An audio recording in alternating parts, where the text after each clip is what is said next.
What's going on, guys? I'm Tim Kelly. He's Anthony SanFilippo. This is Phillies Stoplight on Pattison. Phillies split a doubleheader this afternoon and this evening with the St. Louis Cardinals. In theory, splitting a doubleheader is pretty fine, but things went so poorly tonight, specifically with Aaron Nola, that it's hard not to walk away with a negative feel after this one. Yeah, this was as bad a start as Aaron Nola has had in his 11-year career, Tim. He gave up 12 hits and 9 runs, all earned in just 3 2/3 innings, 3 home runs. And although the home runs were earlier in the count, the rest of those hits, most of them came with 2 strikes. He couldn't put guys away. And a couple of them were cheap, let's be honest. There were a couple cheap hits, but there were a lot of hard hit balls against him. None of the home runs were cheap. No, none of the home runs were cheap. And even some outs were hard hit that he threw. So, I mean, his ERA is now up over 6. He's 1-7. It's as bad a start to the season as Aaron Nola could have ever dreamed of. And, they got to get him right. They got to figure it out. And he's going to be given longer rope than most pitchers, and deservedly so. From his history, he deserves an opportunity to figure it out. But he basically said tonight that he was terrible. Everything that could go wrong did, and he needs to be better at putting guys away. He'll get an opportunity to fix himself against the Colorado Rockies his next start. Not that Colorado's a great place to pitch, but the reality is they're the worst team in baseball. So you might get a little bit of momentum off of that. But the thing with Nola is sometimes he pitches 2, 3, 4 good games in a row, and then he has a clunker. It's just never been as bad as this. Yeah, this was a different. I mean, he's had a lot of starts this season where I feel like you can say for 4 out of 6 innings he pitched really well, and he had 1 or 2 bad innings. Not that that's great, because you're still going to lose those games. But tonight was not a case where 1 or 2 things go differently and it's a different outcome. He got shelled tonight. It was as bad a start as he's had. And look, I think Aaron Nola in some senses has earned the benefit of the doubt that he's going to bounce back and he's going to be better. But yeah, it's fair when he has a 6.16 ERA in mid-May and he's in year 2 of a 7-year deal to be a little bit concerned that the wear and tear and the incredible durability he's had, that maybe it's finally catching up to him. I don't think that that's unfair to have that thought creep into your mind. Well, I mean, so to me, the thing with him is the challenge for him is this. He's a pitcher who doesn't throw with velocity, right? So in an era where a majority and a vast majority of pitchers do throw with velocity, he can't afford to make as many mistakes over the plate that other pitchers can. And the longer that he goes into his career, even if he's feeling healthy and even if he's throwing like he normally throws, hitters are going to be better at identifying slower pitches, because they're used to swinging at 96, 97, 98 and not 91, 92.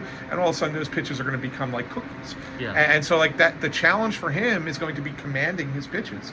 And right now he's not putting them in the right spots. And that's why he was hurt so much tonight. Well, and one of the reasons I felt like he'll age pretty well is he's never been reliant on throwing 97. So you worry about some guys that throw 97 without great control, because what happens when they're throwing 92 or 93. The problem is, though, Aaron Nola has been reliant on movement, and he had none tonight. Yeah. And it's been something you've seen a few times this season where he just doesn't have the movement. Now, he's had some starts where the 2-seamer looks vintage Aaron Nola, and he looks great. And I get it. You don't have to worry in the sense that you have a really good starting rotation regardless of what happens with Aaron Nola this season. But from a long-term perspective, you're in year 2 of a 7-year deal. Like, it's fair to be concerned in that sense. And I think there have been so many times in the past where people have gotten worried about Aaron Nola, and I've thought it was ridiculous. And I'm not saying he won't bounce back, but I think this is the first time where it's really legitimate to say he has been bad this season. And it doesn't mean he's not working hard or anything like that, but it's concerning. Yeah, no, I'm with you. As someone who has been an ardent Aaron Nola defender over the years, it's hard to sit there and try and defend the way he's pitched this year. I think that this is the first time you look at Aaron Nola and say, maybe he's not the guy he was in the past. I do think that there's still time for him to rectify that, and so you give him the benefit of the doubt to try and rectify it. But at the same time, I am in agreement with you that, this is the first time you sit there and go, not the guy that he's been for the last 10 years for the Philadelphia Phillies. Well, and it's true that he's had bad weather, and tonight obviously was not good weather in a lot of the starts. At a certain point, though, it only goes for so much. Correct. Especially when the playoffs is often in cold weather, and especially when he's in his 11th season in Philly, you would feel like at a certain point you adapt to that, and I don't know, that maybe hasn't happened, but that's one thing. The second, Bryce Harper Saturday had a great game in Cleveland. Kind of felt like maybe he's breaking out of it, but since then it's kind of gone in the other direction again. And you can tell I don't think he ever thought he had broken out of it. Like, he had a good game. He's Bryce Harper, so he's good enough that even when he's struggling, he'll have games like that where it looks like it would be the best game of anyone else's career. But he shaved his head. Like, he's clearly going through it a little bit, and I feel like maybe he thinks it's a little worse than it's actually been, because he has had some moments. Game 1 of this doubleheader, played really well, had a double, had a ball that in warmer weather is probably a home run, but then Game 2 struggles, and just it hasn't felt right with him in a little while. He just looks off at the plate, and it was funny. Like, it was the first swing. I think it was the first swing of the game against Sonny Gray. The pitch was up around his neck, and he swung like he was trying to hit it onto the Walt Whitman Bridge. He swung like the violence he had when he was 19 years old, which at age 32, you're going to hurt your back potentially. It was outrageous, and you sit there and say, well, why are you chasing a ball like that? That A, that high out of the zone, and B, you don't need to hit a home run. Just get on base. Have productive at bats. You're going to get your home runs. You're going to put the ball out of the park. And you're right. The one fly ball in Game 1 right to the wall in right field, and you could see that he was frustrated. He thought it was out. He thought it was out off the bat, and it just missed. That probably is a home run in better weather, but. Maybe that's what he needs. Maybe he just needs a long ball or two to go. It's like, okay. But yeah, I did think he had a good first game. The double was a very nice double that he had down the right field line. Worked a good walk and a tough at bat, and he gets the game-winning hit. And it wasn't a beauty. It was a little bloop, single to center field, but it scored the winning run, and that was an important win for the Phillies. And so, Harper needs to take those moments and say, okay, now let's build off them. He just didn't build off it in the second game. Maybe having a couple days off this week, yesterday because of the rain, tomorrow the scheduled off day, and then you're getting into a couple of teams. I know Paul Skeens is coming. We're going to talk about the Pirates. Paul Skeens is coming on Sunday, but other than that, you look at the Pirates, the Rockies, and the A's, where their trip is next week. Not a lot of great pitching on those three teams, and so maybe Bryce Harper has an opportunity over the course of the next 10 games to really kind of get going. Yeah, and I think he's one of those guys. It's a lot of guys will take, I got a bloop hit, that went my way, things are about to go in my direction. I think he's someone that has to feel like, no, I squared that up, I did everything perfectly, because he's such a perfectionist, and obviously it's worked for him. But sometimes I think some of those smaller victories, maybe take those in a more positive sense and build on that, as opposed to think, well, I had the game-winning hit, but it wasn't like I hit the ball 400 feet or squared it up or whatever. Sometimes I think you just need to take those small victories and build on them. And the thing is that Bryce is not a guy who looks at small victories. Right. He's a guy who feels like he needs to carry the weight of the team and the weight of the baseball world on his shoulders at times. And if anything, that's his one flaw. Yeah. Like he can't just be a guy. He needs to be a star.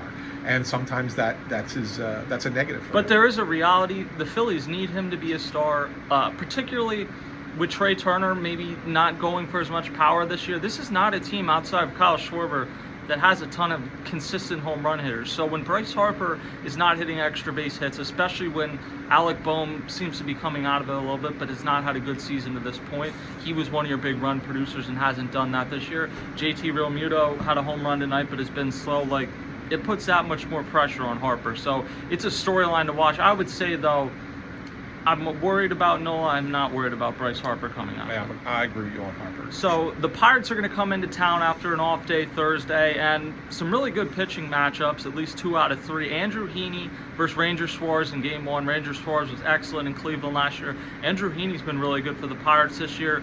Cameron Modzinski, I always struggle saying that, against Zach Wheeler in Game 2. And then Game 3 is the one everyone's looking forward and Lord willing, the weather will not deprive us of this in some way. Paul Skeens against Christopher Sanchez. I'm not going to beat around the bush. Paul Skeens is the most exciting pitcher to come in the league, probably since Steven Strasburg. So I'm super excited to see him in person for the first time. Yeah, I mean, it's the thing. The Phillies haven't seen him.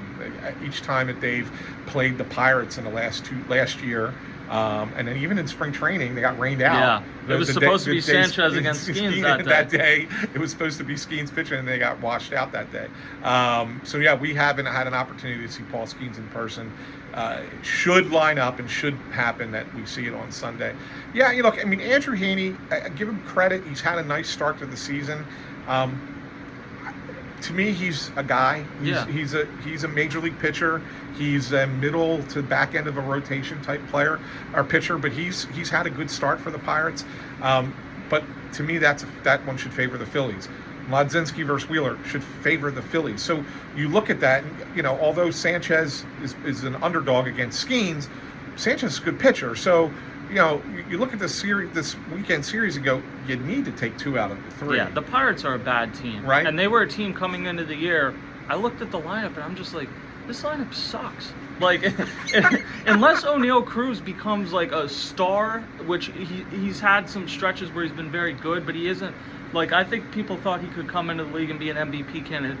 To this point, that has not happened. Right. They have kind of gotten away with the nostalgia of bringing Andrew McCutchen back every year as like. He's actually had a good start to the season. He's been solid, but like they were a team at the very least that should have been like, we're going to sign Paul Goldschmidt and take a chance that he like something like that.